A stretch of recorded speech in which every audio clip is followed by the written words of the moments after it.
Gdy chcemy się z kimś pożegnać, w języku potocznym możemy użyć kilku zwrotów, których używamy także wtedy, gdy się z kimś witamy. Jednym z takich słów jest bardzo popularne cześć. Często możemy usłyszeć także skróconą formę tego wyrazu, gdy zwłaszcza młodzi ludzie mówią tylko cze. Innym popularnym słowem, które wypowiadamy tak na powitanie, jak i na pożegnanie, jest słowo hej, a także jego zmieniona forma, którą często możemy usłyszeć na ulicy hejka. Słowo czołem również mówimy zarówno witając się z kimś, jak też z kimś się żegnając. Podobnie dzieje się ze słowem czółko, zdrobnieniem od słowa czoło. Ono również używane może być w obu sytuacjach. Istnieje jednak w potocznej odmianie języka kilka słów i zwrotów, które stosujemy tylko podczas pożegnania. Jednym z nich jest słowo tymczasem. Gdy używamy tego słowa jako pożegnania, mówimy komuś, że przez jakiś czas nie będziemy go widzieć, ale myślimy też, że kiedyś jeszcze, niedługo, zobaczymy tę osobę ponownie. Popularnym zwrotem na pożegnanie jest trzymaj się. Ten zwrot nie niesie informacji o nadziei na szybkie ponowne spotkanie. Jego sens jest inny. Gdy mówimy trzymaj się, chcemy, żeby osoba, z którą się żegnamy, miała się dobrze, dbała o siebie i na siebie uważała. Często możemy usłyszeć, że ludzie żegnają się mówiąc do siebie pa. To bardzo krótkie, ale bardzo popularne słowo w takiej sytuacji. Czasami wypowiada się je 2 razy szybko i wtedy mówimy papa, a czasami tworzy się jego uroczą, choć bardzo dziwną formę papatki. Zwrotu pa częściej używamy w odniesieniu do osób, z którymi jesteśmy naprawdę blisko.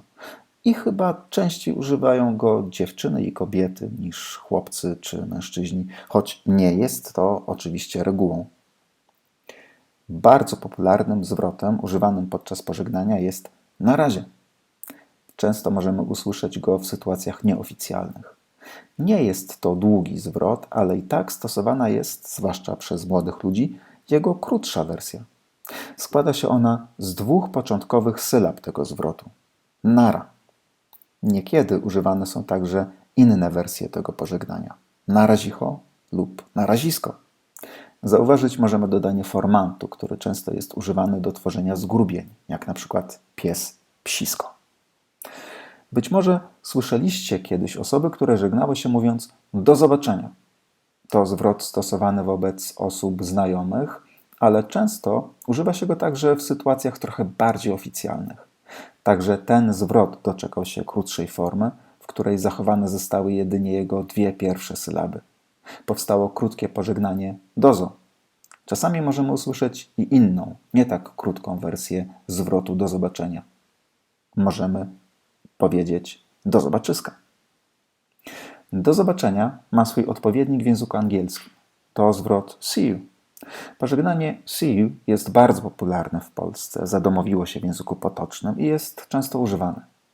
Możemy zaobserwować różne sposoby zapisu tego zwrotu. Poza poprawną formą see you mamy zapis wykorzystujący sposób wymowy angielskich liter lub też zapis zbliżony do fonetycznego.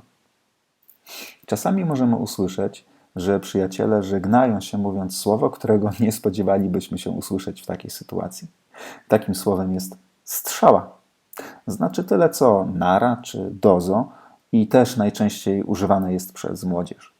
Oczywiście istnieje także zdrobniała forma tego pożegnania. Strzałka, czyli mała strzała, a nawet jeszcze bardziej zdrobniała forma strzałeczka. Gdy się z kimś żegnamy, możemy podkreślić, że liczymy na to, że w niedługim czasie zobaczymy się z kimś ponownie. Dlatego możemy powiedzieć do szybkiego, co znaczy, że liczymy na szybkie ponowne spotkanie. Jeśli wiem, że na pewno spotkam się z kimś jutro, mogę pożegnać się słowami do jutra, albo na przykład do wtorku, do soboty. Jeśli nie wiem, kiedy spotkam się z kimś kolejny raz, mogę powiedzieć do następnego razu.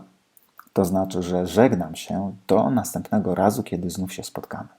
My możemy pożegnać się słowami do następnego odcinka.